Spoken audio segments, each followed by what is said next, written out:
In your latest book, you explain that for the Democrats, affirmative action is a way to explain a certain guilt for the white community. Does it mean that Republicans don't have any problems with the history of their country? Ah, that's a good question.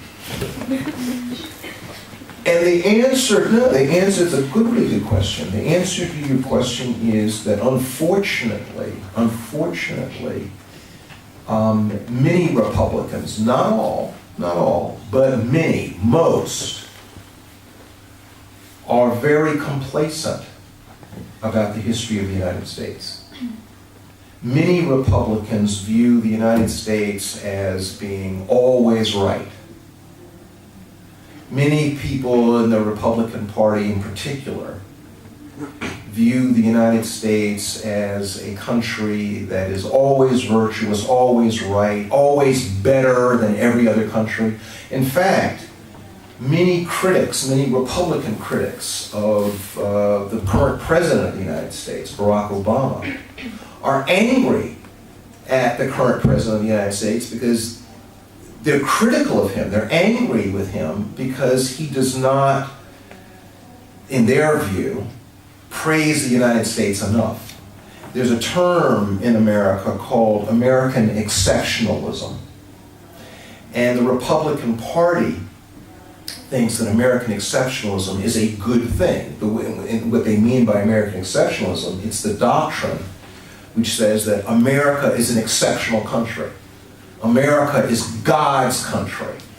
America is, their perception is that America should lead the world, and that America is the beacon for liberty and freedom and justice and can do nothing wrong.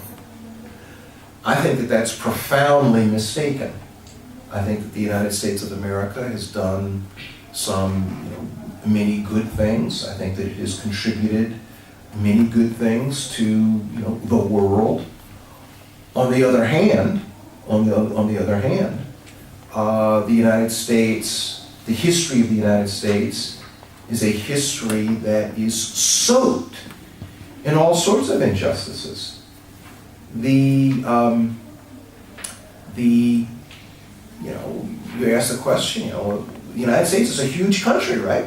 And look on a map, it's huge, huge country. Well, where did that land come from? Was it just found? Was it empty? Of course not. It was taken from the Native American. Slavery, important part of American history. The United States is a country that is a very violent history, an extraordinarily violent history. You asked the question, it's a classic question in American life. Why is there no socialist party in the United States? There is virtually no socialist. There is a teeny tiny socialist party. Why is there no socialism? Why is there no workers' movement? Why is there no militant workers' movement in the United States? Well, because workers' movements in the United States have been violently repressed, suppressed.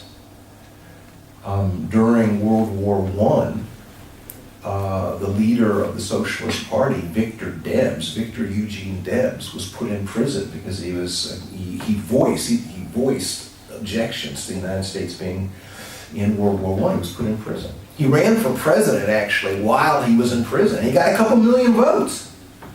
But my point is that there's good about the history of the United States, but there's a lot that's bad about the history of the United States. And there are a lot of people in the United States who want to deny the bad.